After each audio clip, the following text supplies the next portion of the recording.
You're listening to episode 13 of the Nightingale podcast. Oh my goodness, you guys are in for a wild ride on this week's episode. This week's nurse guest is Lewis, also known as the Trauma Guy. You can find him wearing many hats and with a set of trauma shears always in hand. He is just a wealth of knowledge and just so much spunk and just such a great asset to the nursing profession. He also has a pretty badass job, so I'm so pumped for you guys to hear his story. But before we dive into this amazing episode, I just want to ask you all to do me a favor. Go ahead and press pause in just a second and go and leave me a review if you are loving the Nightingale podcast. These ratings and reviews mean so much to me, and it helps us spread the word about the Nightingale podcast and let us land amazing guests like the Trauma Guy. While you're at it, go ahead and take a screenshot of you listening to this week's episode, post it on whatever social media platform that you prefer, and tag both me at the Nightingale podcast and the Trauma Guy. Hey friends, welcome to the Nightingale podcast, a podcast for nurses, future nurses, and, well, anyone interested in the nursing profession. I'm your host, Dakota Falkowski, RN, BSN, and DNP student.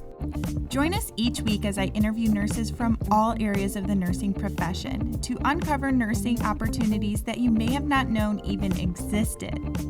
You can expect to be inspired and maybe even a little bit motivated. The goal of the Nightingale podcast is to encourage you to think outside of the box, step outside of that comfort zone of yours, and reach for a fulfilling and unique nursing journey. So let's dive in and check out this week's guest. You never know, they may just have your dream job. Hey, Lewis, welcome to the podcast. I am so excited to have you here with us today. You are such a great influencer for the healthcare professions, for nursing, and just for so many people. So I am so excited to hear your nursing journey today, and our listeners are going to be so pumped. I'm an influencer? Oh, yeah. No, I'm just kidding. Thanks for having me, Dakota. I appreciate it. I'm kind of bouncing back and forth with night shift and day shift and teaching nursing students and medic students. And I found the time to do this podcast with you, Dakota, Nightingale. Let's do it. We're going to be saving lives, talking about my journey, talking about your journey, talking about all kinds of stuff. Let's do it. I love it. I love it. So, oh my gosh, you're already telling us you are just tackling all the things in your career and on the side, working your side hustle. So let's get started by just hearing what brought you into the nursing profession, where your journey has taken you so far, and then what you are doing today. I mean, my journey is like a lot of people, their journey is just trying to figure out what they want to do with themselves. And, I grew up in Miami and, I'm the first one to go to college in my family. I kind of grew up, with a rough crowd. I did the whole Miami thing. I was, pretty much didn't know what the hell I wanted to do with myself until I had an epiphany with that. I wanted to go into the healthcare, the healthcare field and help people out and comfort them and, ultimately save lives. So my journey is just, it's like everybody else's journey is just, I started again, like unknown, like I was in, this unknown, world, so to speak, but I found my way. And once I saw the light, I kind of went towards it, and now I'm just kind of taking advantage of every chance I get. And, because of the social media thing, nowadays, which is a new world, so to speak, in the last, 5-6 years. My story, I'm able to tell it to a lot more people. I have access to a lot more eyes, and they can hear my story. And I'm lucky and I'm fortunate that I have a huge following of people that just want to learn about trauma, learn about nursing, learn about being a paramedic, learn about flight. And so I'm able to kind of introduce that world and give a little snapshot of what we do on a daily basis. A behind the scenes look at what it's like to be a trauma ninja. And I guess people are attracted to it. Right. And I think that's what's so cool about your story too, is that you got started kind of in this trauma like Instagram world by just sharing what you do. And that's what's so funny about nursing is that we don't really know what people's jobs entail outside of our own positions. And so that is what is just great is just you're just sharing what you're doing every day, and it just happens to be pretty amazing stuff. And it's really intriguing, and most people could never picture themselves doing it. And for the people who could, you're showing them that like you have this potential. This is a really interesting part about healthcare. Well, I mean, that's the cool thing about healthcare. That's the cool thing about nursing. I mean, you could do so many things. You know what I mean? You know, Right. I mean, I'm fortunate to be like in a very, very, qualified and very experienced trauma center, and I learned so much. And I'm surrounded by people that have been doing this for 30 years. But the difference between me and them, or them and I, is they are not. They haven't told their story, right? So, for instance, a couple months ago, I worked with a trauma nurse. Her name was Kathy. She was this experienced trauma nurse, 30 years. She had all of these stories. She was a wealth of knowledge, a wealth of just experience. But nobody knows her story because in her journey, there's no such thing as social media. So she retired, hung up the cleats, so to speak, and nobody can hear her journey, her story, or all her crazy experiences. I mean, I know them because she told me them personally, but nobody outside of the trauma center walls. So that's the cool thing about this whole social media thing and nursing. You do so many different things. I tell you what, before I figured out that I wanted to be a trauma nurse or go into the trauma center or be this trauma ninja, I wanted to be like a med surg nurse. I remember when I was when I was in school, it was like my first or second semester. I was looking up, what was the best job outlook, and I guess I sort of came across the medical surgical floor or unit, and plus I was doing my clinicals there, and I was like, oh my God, you know what? This is what I want to do. I want to have 5, 6 patients, or 7 or 8 patients at a time, and multitask and comfort people, and give meds and do all this cool stuff. And I was really excited about that. And there's nothing wrong with the medical surgical floor. Trust me, there's nothing wrong. Those people are those specialists. They do some great work. But fast forward 12 years later, I never even worked in a med surg floor. I've only worked in emergency services or in emergency rooms or ICUs and trauma units. So you never know where your path will take you. And so it's funny. It's just how I started out wanting to be a med surg nurse, and now I'm like, I have my hands around people's hearts, doing cardiac massage and, my finger in a gunshot wound every single shift. So it's kind of crazy. Oh, for sure. I totally agree with you. And that is like the whole premise behind this podcast is I'm with you. I'm the same way. I started out going straight into an adult ER, and I'm like, yes, I'm going to be in an ER nurse practitioner when I'm done. When I graduate as a BSN, I want to go on and do that. And I've totally kind of switched gears. I ended up back in the ER and I love it, but I ended up in the peds world, which I'm like, who ever thought that I would be doing peds? I really did not like it. So that is what is so crazy is you never know where you're going to end up. I know, that's crazy. I mean, you also wear a lot of different hats as well, and look at you, like exactly how you said. I mean, you're in the peds world. You never thought it, So I mean, to be honest, I never thought I would have. I remember at one point I canceled my MySpace account, I canceled my Facebook account. I was totally off the grid, and I was just kind of doing my thing and working, but I was experiencing all these crazy situations. I was like, Jesus, man, I wish I could tell my story. The only way I thought about was to write a book, but then Instagram came along, and Facebook obviously blew up. But the whole Instagram thing just really kind of took it to another level, and I started it as a joke, for my friends and some of my coworkers, kind of talking about some of the things we experience and just the satire and the dark humor of our world. And now it's blown up into this beast where it's I don't even it's a whole nother it's almost like a whole nother job. I swipe in and I swipe out in the trauma center, and then in between I'm a dad, I'm a husband, I'm taking care of my kids, I'm trying to take care of myself, and then I run this huge Instagram account where people are messaging me on a daily basis, that I inspire them, that I'm motivating them to pursue their dreams, and, they're not giving up. They're not staying in their lane. They're doing different things, or they're asking me for advice. It's really powerful, and it's something that, I didn't expect to be in this position, but now I am, and hopefully, through these channels, especially like your podcast, where we're able to reach a lot more people, we can inspire and motivate, more people to, do things. It doesn't necessarily have to be about nursing. It's just, whatever, sometimes some people, they have dreams, and, they come across some speed bumps, or they come across some walls, and they stop right there.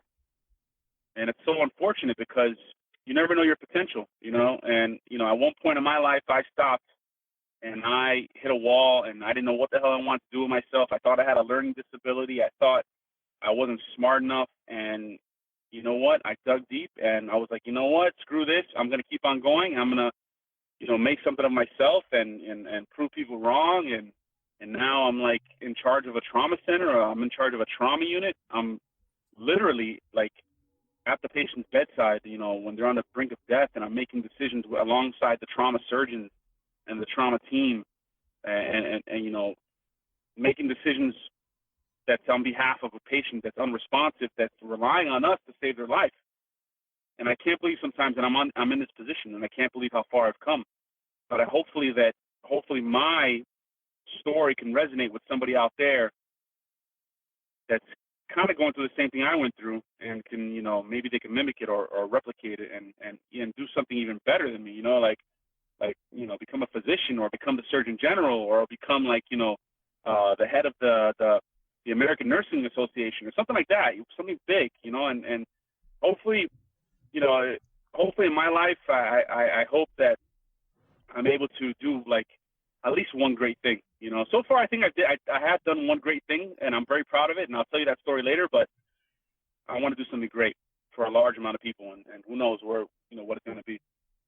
That's so cool. So I went off on a tangent. I apologize. You didn't. No.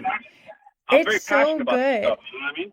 And you can hear it. And you know what? That is what inspires other people. That is what is motivating. And that is what has made you into this motivational influencer. And you're doing the public speaking and all of that. That is why, because people resonate with people who are inspired and motivated, and you can just hear the passion in your voice. I love it. And I love too how you said, like, I had these obstacles. I didn't ever think I would be in this point, and you just continue to make these steps in the right direction. And so I was just listening to a podcast, and I love this quote, and I just have to share it because I think it goes so well with what you're saying. They said, obstacles are detours in the right direction. So anytime you fall upon one of those obstacles, don't get down on yourself. Just view it as you're shifting paths, and it's just one step closer into the right journey for you and the right path that you're supposed to be on. I love that. I love that quote. Isn't that I'm cool? gonna take that into my arsenal of quotes and sayings. You know what I mean? I'm gonna use it, but I'll reference you. I'll give you the credit. You know what I mean? But Gabby Bernstein. Thank you, Gabby. I appreciate it. Right. From this Miami trauma nurse to you, Gabby. I love it. But so on a day-to-day basis, I'm training all different kinds of people from different, I'm fortunate that I'm able to train different disciplines. I don't only just train, nursing students, but I'm fortunate that I'm able to train, outside of the trauma center, paramedics, EMTs, medical students. In some cases, I'm actually training surgeons and physicians in the specialty of trauma. And I'm truly blessed. And sometimes I kind of have an out of body experience, and I look at myself. I'm like, wow. I mean, I'm really in a fortunate position where, I've gained all this knowledge from legends in this specialty, and I'm able to spit it out and regurgitate it in a way that, I think really kind of sits and really, the students really absorb it well, and they're able to take it and do what they please with it, and hopefully save some lives themselves. So it's a cool period of my life, and it's very interesting, and the students coming up to me and and thanking me for things that I do, or things that I say or my experiences, it's a true blessing, and I'm fortunate, and I really am. That's And awesome. so for instance, you calling me up to do a podcast it's just another example of like this world or this position that I'm in. It's just through this podcast we're able to inspire and motivate, and it's really cool. Yeah, and you know what I think too, it's just crazy, and this goes along with that, is you just never know who needs to hear what you're saying. And that's why it is so important for you just to put this out there. And you have an interesting story, you have this passion, and not everybody has that. So for you to be able to offer that is huge. And that is what we need in this profession, is just to have people that continue to motivate and are open for questions and offer just unsolicited advice about things too, that's just like, you know what, I've been here, I've done this, like, let me help you try to like skip this roadblock if you can, and just stuff like that is just so cool. Yeah, I know. So listen, a few years ago, and I'm going to give credit where credit's due. A few years ago, before I started this whole Instagram, social media, path, I was just, I swiped in and I swiped out, didn't have any social media presence. If I did, it was just personal, it was just family. And I found myself going down these rabbit holes, right? And everybody's got a social media account. Everybody's in their own world is famous, and the whole bathroom selfie is kind of resonates very, it's very strong. It's all over Instagram when you click on the search bar. But from the beginning, man, I got to give credit. So my buddies, Nurse Mendoza, Katie Duke, I mean, Nurse Mo, I mean, these people are they kind of paved the way for people like me. Edgar is a friend of mine. Katie's a friend of mine. Mo, she's also a friend of mine. And these people are influencers in their own right. But, before I started my journey, I was listening to them, and I was, inspired by them, and I was motivated by them. And they kind of, lit the flame or helped ignite a passion, within me, for me to start something about, the trauma world. And to kind of talk about why I started this whole social media thing was I saw there wasn't truly a real trauma person or a real trauma influencer out there, and I feel like I was in a position where I was I could provide good knowledge, and I can kind of give a behind the scenes look of what it's like, because when I was deciding what specialty I wanted to do, or when I was kind of I couldn't figure out what I wanted to be, or as far as the nursing world. The only thing I knew was the med surg world. Back then, this is 12 years ago. There was no Instagram, Facebook. There was MySpace, which was just for friends and stuff like that, and just kind of posting crazy pictures, and everybody was friends with Tom or Tim. I don't remember his name, but there was you had no access. You had no access to these people. You had no access to, if you wanted to be a CRNA, there was no nurse anesthetist. You know what I mean? There was no neonatal ICU nurse. There was no doctor, Z dog, or if you wanted to be an ER doctor, there was no those profiles weren't out there. So if you wanted to do some research about a specific specialty, you had to actually look it up in a book, on the internet, and you can, and back to, it wasn't as plentiful as it is now. So there was no access. So that's the good thing about social media. Now it provides this access to all these different individuals, all these different experts. If you want to learn about trauma, boom, you could see something about the trauma guy or trauma cam, or, if you want to learn about tourniquets, forget about it. There's all kinds of videos out there about tourniquets now. So that wasn't available back then.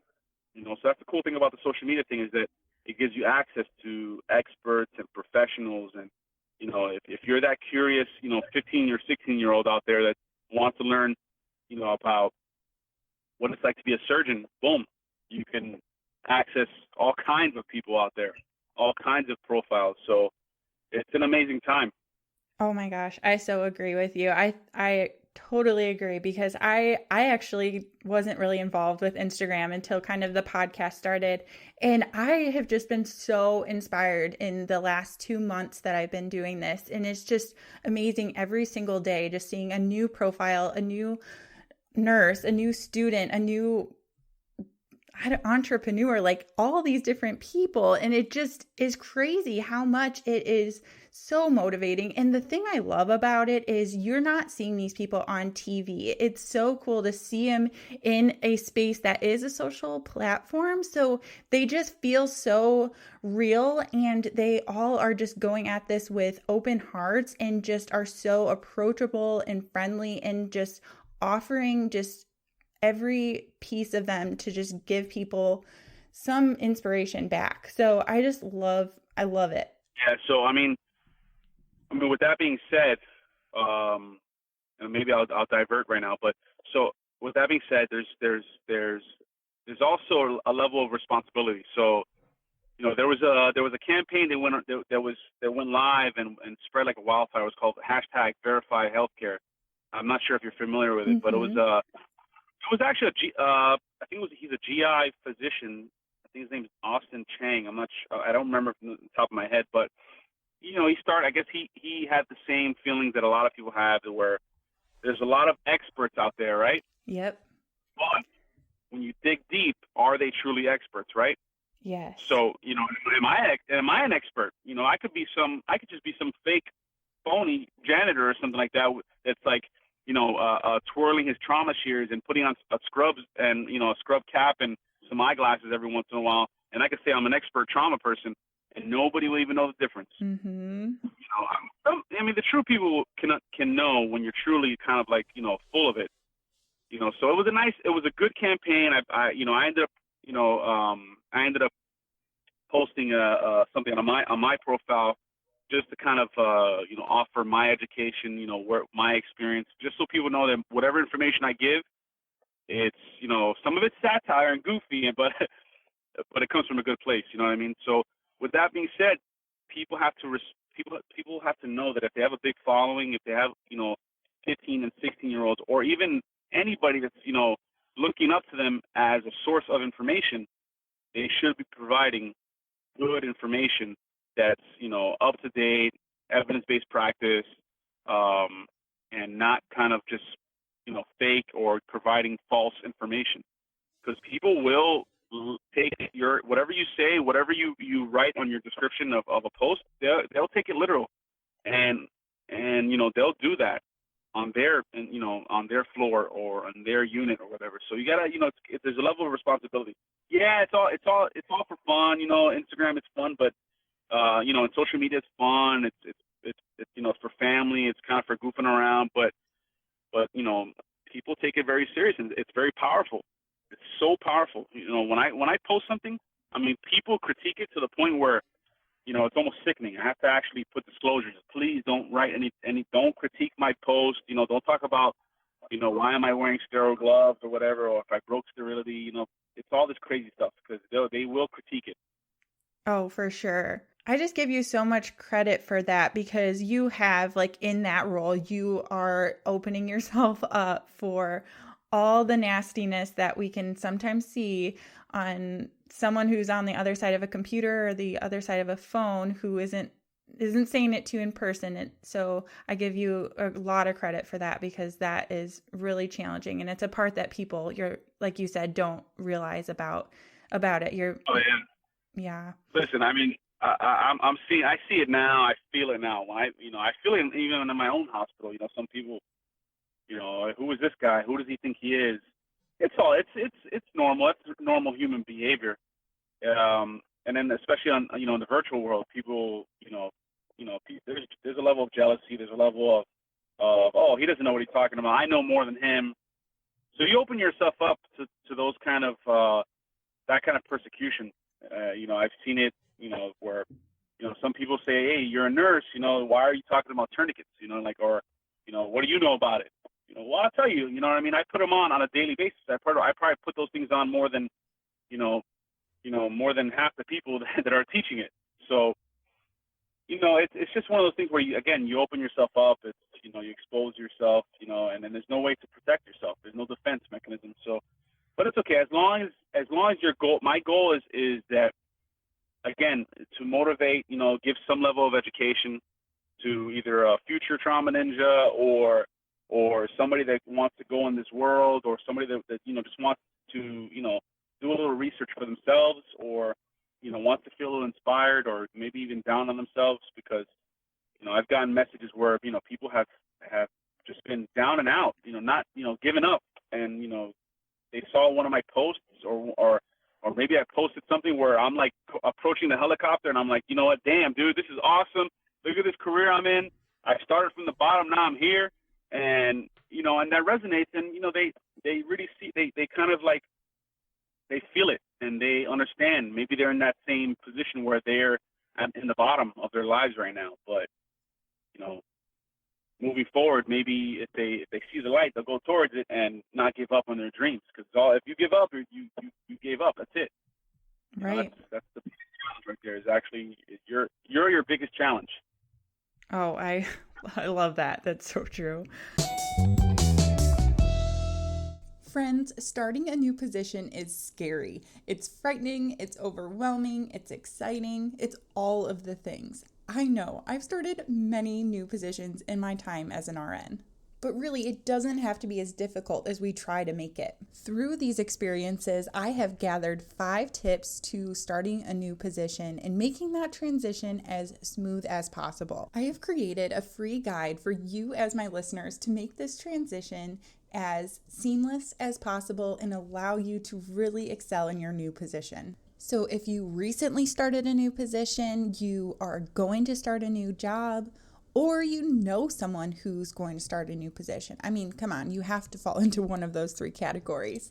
Then head on over to thenightingalepodcast.com to sign up to receive your 100% free copy of the 5 tips PDF. I'm here to support you through all your new ventures in your careers, and I believe these 5 tips are going to do just that. So head on over to thenightingalepodcast.com after this episode and download your free guide. I mean, come on, what do you have to lose? So I want to switch gears here because you are known as the trauma guy. I get super passionate about stuff. Oh, no. So this is where you get to just tell us your journey, because you said you started from the bottom. I want to hear, for those that are interested in your world who don't know what your world entails, can you tell us where you started from, what kind of steps led you to where you're at now, and what kind of that looks like? Yeah, so a lot of people don't know this, but I played baseball in college. I actually had a scholarship and everything, so baseball saved my life, to be honest, man. Not saved my life, but really kind of got me on track. So I was really lost in Miami, and, you know, like I said, I grew up with a rough crowd, and I did the whole Miami thing, and, you know, Miami chewed me up and spit me out. Didn't know what the hell I wanted to do, you know, after high school. I barely passed high school. I was actually second to last of my graduating class, but you know, so I didn't know what I wanted to do. So I played baseball. Baseball was my key to getting back on track. So luckily I was pretty good, and I got a scholarship. I went to Tennessee, a little small junior college, and I got away from this whole Miami thing. I got away from this life, and, you know, I kind of really got back on track, and I noticed that I was actually pretty smart, and I ended up graduating with honors, and I was actually the student athlete of the year at my college, and it was a great accomplishment for me personally. So when I came back to Miami, I kind of was going to go into podiatry, sports medicine. I was in the athletic training, you know, route at Barry University in Miami, Florida. But I saw that there was a lot more school involved, you know, and I wanted to get my career started and, you know, make my own money and just start doing things. So I ended up doing some research. As far as nursing. So I saw that the nursing job outlook was great, especially for men. I mean, it was you know, to get into the program was very easy for, you know, as far as gender differences. I mean, you know, they want to attract more men. So anytime, you know, a male potential student applies, you know, the chances of them being accepted is pretty good. So I got accepted within a week or two into the nursing program. I I did my nursing. It was about a year and a half, 2 years, knocked it out, graduated with honors again. I loved it. I knew that this was for me, that I wanted to, help people and stuff like that, but I didn't know exactly what I wanted to do. So, while I was a student, I was very eager, and I ended up becoming an EMT, which is an emergency medical technician for those people that don't know. EMT in some states is a prerequisite to become a paramedic. So I was like, you know what? I wanted to maybe become an EMT, a paramedic, maybe become a firefighter. I always like to keep my options open. So because I became an EMT, I was able to get a job in a hospital. So I ended up getting a job in, this very busy, one of the busiest hospitals in Miami. I got a job there. It's also a trauma center. It's actually my current job as well. So I ended up getting a job as a tech, a patient care tech in a trauma ICU. Now, this is my first ever experience in a hospital. And, I ended up getting accepted. I ended up getting the job. And so I was a tech in this trauma ICU. And I almost passed out the first day because, they were doing this abdominal washout at the bedside where they're pulling out intestines. And I was like, literally almost passed out. So and I remember I went home. I was living at my mom's house at the time. I went home and I told my mom that I don't think this is for me. But look, 12 years later, I'm like, working in the trauma unit right now. But, so back to the trauma ICU. So I ended up working in the trauma ICU for a couple of years. And I got my nursing degree. But before that, while I was, before I got my nursing degree, I used to go across the street to this trauma center, this very busy trauma center on my break.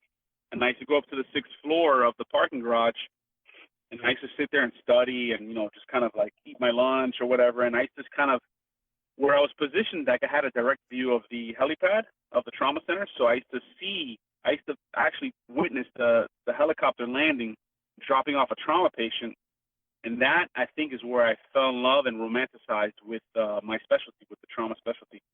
And I remember I used to see that helicopter landing, and I used to see the trauma team with their green gowns and with their masks and their scrub cap and their glasses and their gloves, and they looked like superheroes coming, approaching the helicopter. And the flight medics and the flight nurses used to come out. And I thought it was just an awesome transition of just life-saving skills. You know what I mean? And so I told myself at that time, I wanted to be a part of that team. I wanted to be a lifesaver. I wanted to be part of the trauma team. And so I set a goal for myself, and I told myself that, within 5 or 6 years, I wanted to be a part of that team. So when I graduated nursing school and I passed the boards, there was no jobs. So I ended up having to get whatever job I can get. So unfortunately, I didn't work. And actually, you know what? To be honest, fortunately, I didn't get a job in that trauma center initially. But I ended up, working around different ER emergency rooms around South Florida. These were non-trauma centers, So for those that don't know, an emergency room and a trauma center, they can be two separate things. Some ERs actually are trauma centers or have trauma center designation, and some emergency rooms do not have trauma center designation. So that means they cannot receive trauma patients. So I ended up working in a few ERs that were not trauma centers, or they weren't trauma certified. But it was great because I built my foundation. I learned about strokes, STEMIs, all kinds of cool stuff. And, I became a master in my craft in the ER. So I worked there for a couple of years, and a position opened up in the trauma ICU where I originally worked as a patient care tech. So I ended up applying, and I got the job, hands down. The person that hired me was the manager that hired me as a tech, and it was beautiful. So I ended up coming back, and everybody recognized me. Everybody remembered me when I was a tech. I was very eager, but now I was actually one of the trauma nurses in the ICU. So I worked there for a couple of years. I also cross-trained in burns, and so I was in the burn ICU. I was in the trauma ICU, and it was a crazy experience because you resuscitate for a longer period of time, and you can actually, in the ICU, you can see the pathophysiology of these disease processes. You can see them kind of play out in the ICU, and it's a really good experience, but I still had my eye on the prize. I still I still wanted to be in that one trauma unit that goes up to, the helipad or receives the patients like right when they come in. I always had that. That was always a bullseye for me. So with multiple attempts, I tried multiple times and I applied, and I was unsuccessful just because it wasn't my time and I wasn't ready, to be honest. But it was good. It was all good because I was preparing myself in the ICU. I was getting more knowledge as I was working in the ICU. So fast forward 4 years later, I ended up applying one more time to the trauma resuscitation unit, and I got hired. And I was ecstatic, and that was where I wanted to be, and that was exactly 5 to 6 years from when I originally saw the helicopter landing when I was a tech standing across the street in the parking garage. So it was a nice feeling to be a part of this team, and I really felt like I succeeded, and excuse me, and I achieved my dreams. So now I've been there for 5 years in this trauma resuscitation unit, and it's been, I've gained even more knowledge, and I've seen things that I can't even explain on a podcast. I can't even explain it on an Instagram account. Even when Nicole and Jemmy, post, or Miss and Jemmy, even when she posts my post, it still doesn't. The message still doesn't get across as far as the things that we see in the trauma unit. I work with a lot of special people.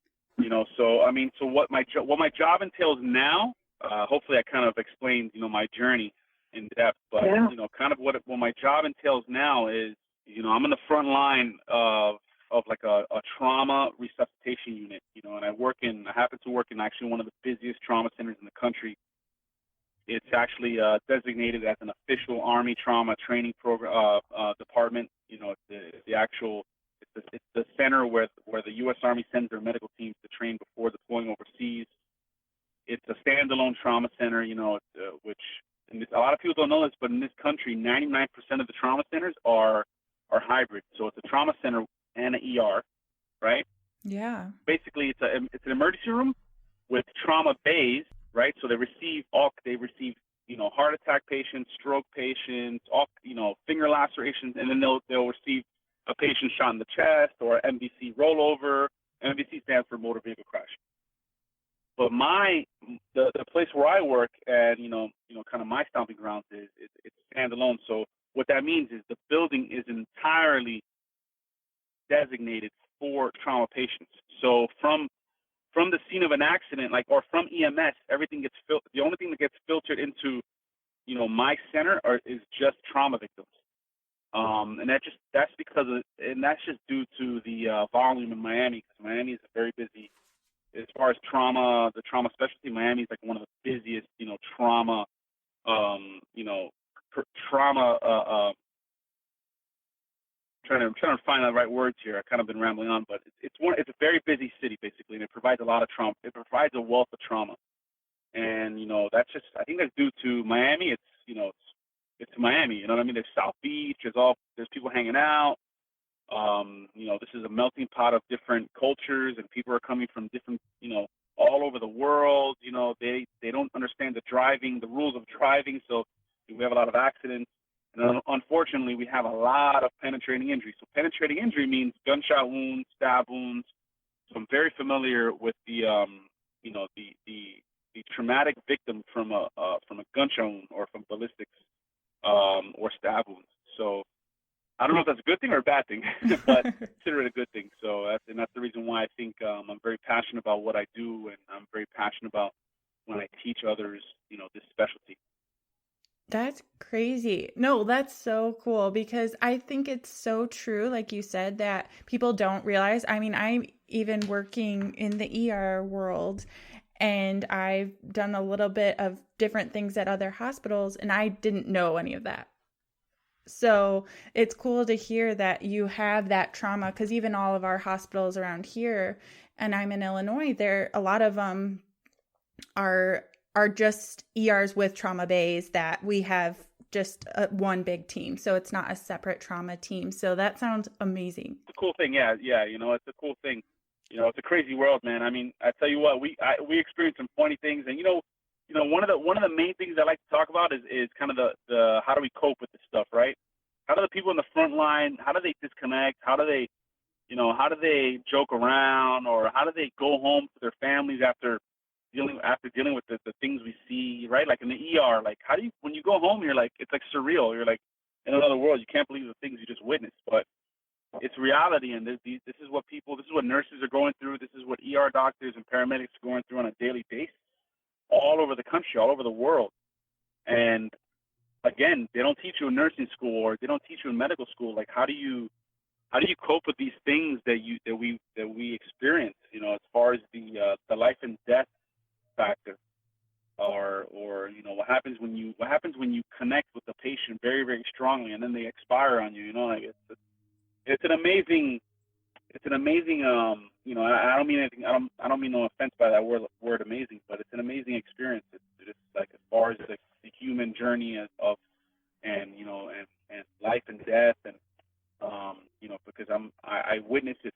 I witnessed it firsthand, like right in front of me. Like literally, I see when people take their last breath, and the team is there around the patient, trying their best to save their life, and then unfortunately sometimes we're unsuccessful, and that's it. We call it, we wrap them up, put them in a body bag, put them in the body room, call the medical examiner. The medical examiner picks them up, takes them to the medical examiner, and it's on to the next patient when they come in. And okay, what's for lunch?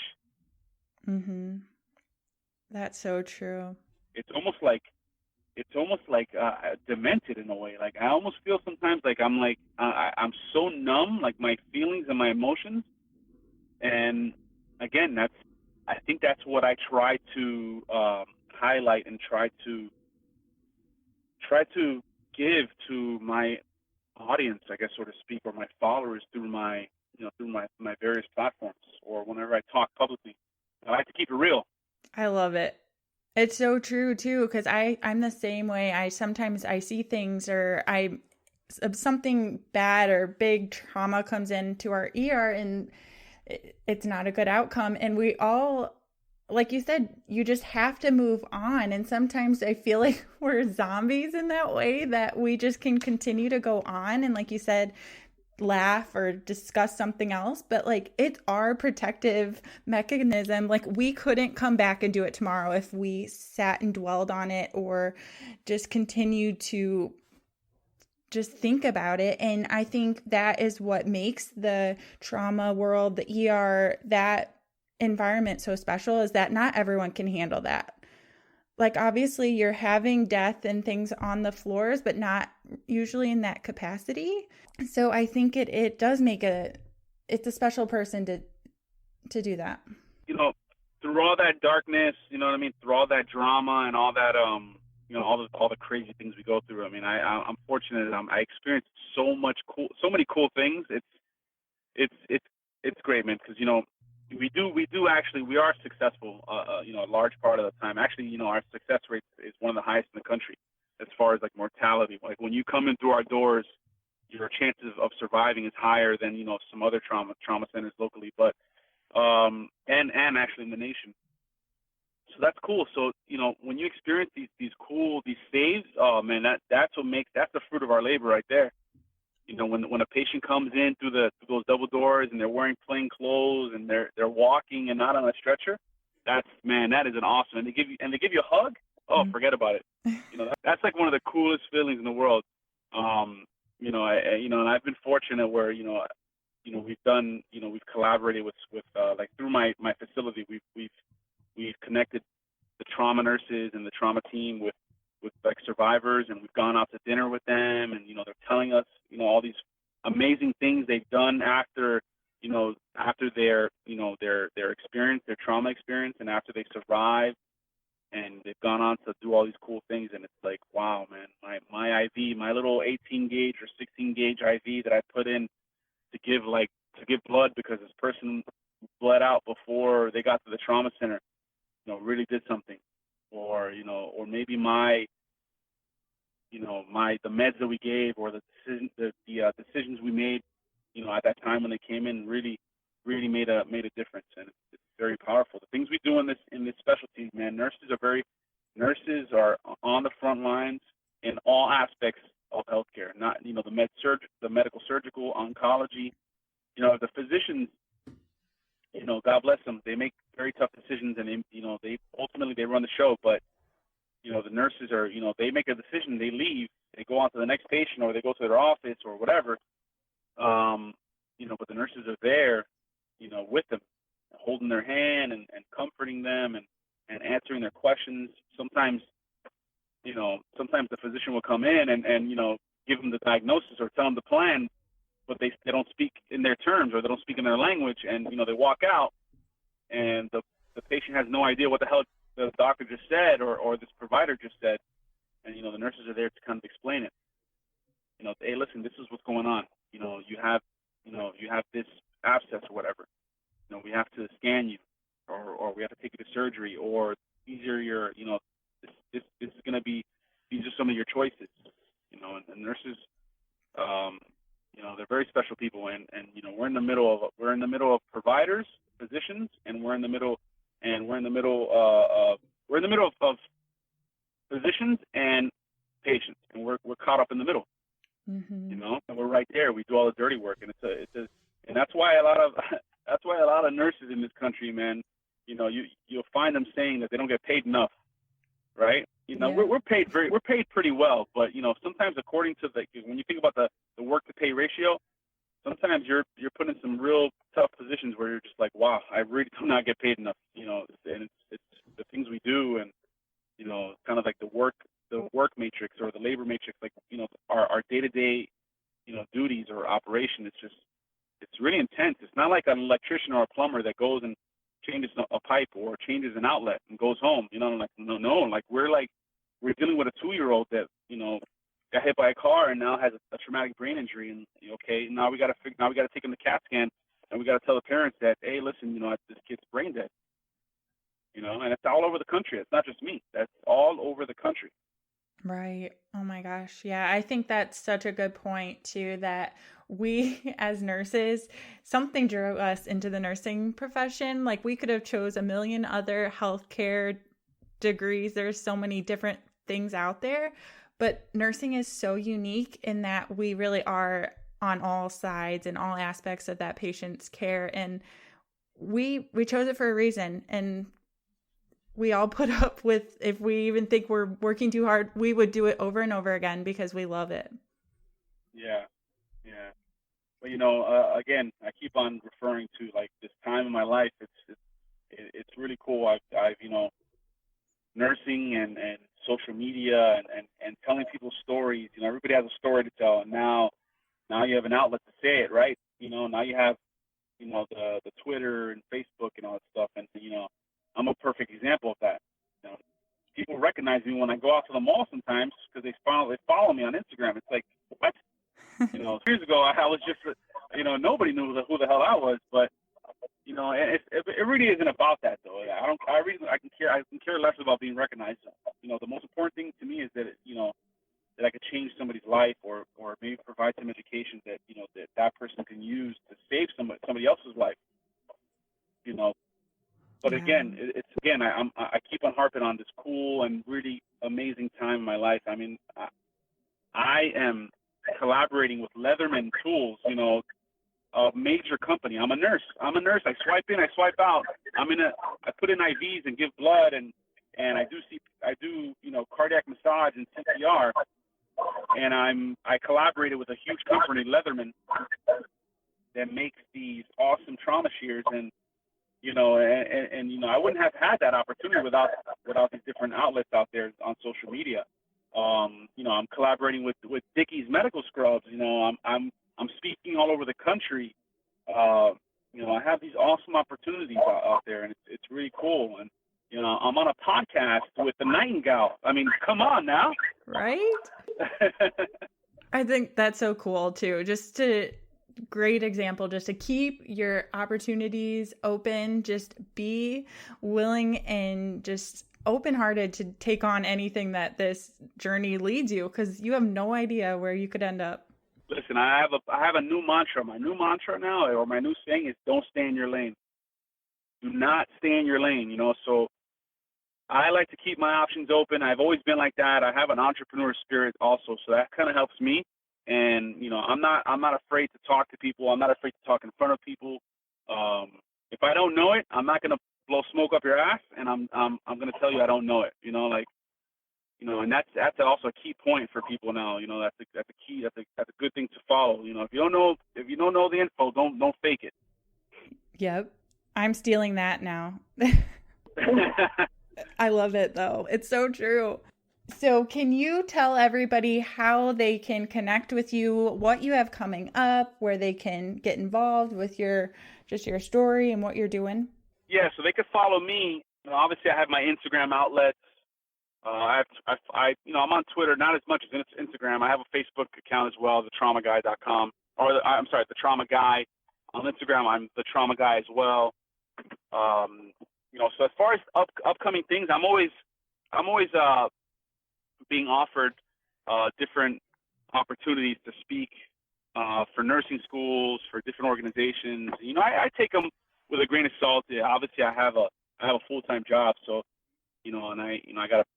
I'm pretty busy as far as my schedule. But you can see me like collaborating with Leatherman Tools. They make the Raptor trauma shears. They also make multi-tools, the Skeletal, rebar, etc.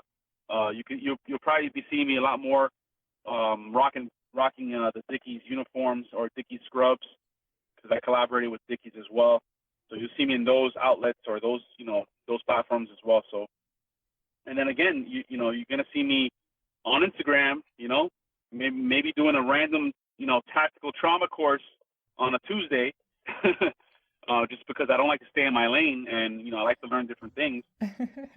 Or you might see me doing a YouTube video. I'm gonna dabble in YouTube pretty soon. A lot of how-to videos, kind of teaching the trauma ninja ways, so to speak, and maybe a couple how-to videos about how to utilize your trauma shears, your Raptor trauma shears. When you're in front of a trauma patient, how to expose the patient, how to utilize the ring cutter, how to do all these different things with your tools. And there's just basic tips and tricks of how to become a trauma ninja, or how to maintain the trauma ninja skills. Oh, that is so cool. We will stay tuned because that sounds amazing. I want to end the podcast with hearing. So I just started doing this. I have actually, so when I named the Nightingale podcast, I named it and ended up realizing that I had nightingale bird tattoos. So it was a crazy, weird realization. So I want to hear, do you have any tattoos? If so, what are they? If not, what would you get? Wow, that's awesome. You have nightingale birds on your back, and then your podcast, coincidentally, is called The Nightingale. Yeah, creepy, huh? That means something. That means this is a special. So I do have tattoos. I have my middle name on my back. I have like some like roses on my left inner bicep with my son's name. So now I'm actually, my next project that I'm going to work on, I'm looking for a tattoo artist that's like local in South Florida that I can collaborate with, and to do basically, I want to do either a half sleeve or a full sleeve on my left arm, and do some other work. So I'm trying to think what ideas. Like, a lot of people are like, oh, you should do trauma shears, that sort of thing, or like the caduceus, the medical caduceus. I don't know. We'll see. For sure, I got to get my daughter, because my daughter, she's younger than my son. I haven't put her name on me yet. Every once in a while, when she sees my tattoo, she's 6 years old, she'll tell me, "Daddy, how come you have my brother's name and you don't have my name?" So. Oh no. It's a work in progress. That I'm looking for a good tattoo artist. That's what I kind of want to tell her. So. Very cool. But I want to finish a sleeve and work on some more stuff. I love tattoos, and I just I think the only reason why I haven't got them or finished my the work that I want to get is just financial reasons. It's just if you want good work, you got to pay a lot of money. So right now I'm big on prioritizing my life, prioritizing patients, and prioritizing things for my family. So I concentrate all my finances on my house and my kids and their education and my wife and stuff like that. So when all that's done, I'm gonna get tatted up. I love it. I can't wait to see it, the finished product. Well, thank you so much for joining us. Seriously, we are so honored to have you on here and just hear your journey. And you are so inspiring. And I can't wait to see where your future takes you. Thank you so much. And I appreciate everything you're doing. You have a nice podcast, and hopefully, it'll get bigger and bigger and bigger and blow up. And hopefully this podcast spreads all over the world, and, and basically people could show me their shears. That's the goal. That's my dream. So share with all your friends. If you're loving it, it's going to do amazing things. Boom. We're going to do big things, and we're going to save lives while we're doing it. Thanks for listening to this week's episode of the Nightingale Podcast. If you enjoyed this week's episode, make sure you subscribe so that you are getting weekly notifications when the new episode comes out. And while you are there, I would really appreciate you leaving a review. And maybe your review will be featured on an upcoming podcast. You can check out all episodes at thenightingalepodcast.com or on Facebook at The Nightingale Podcast.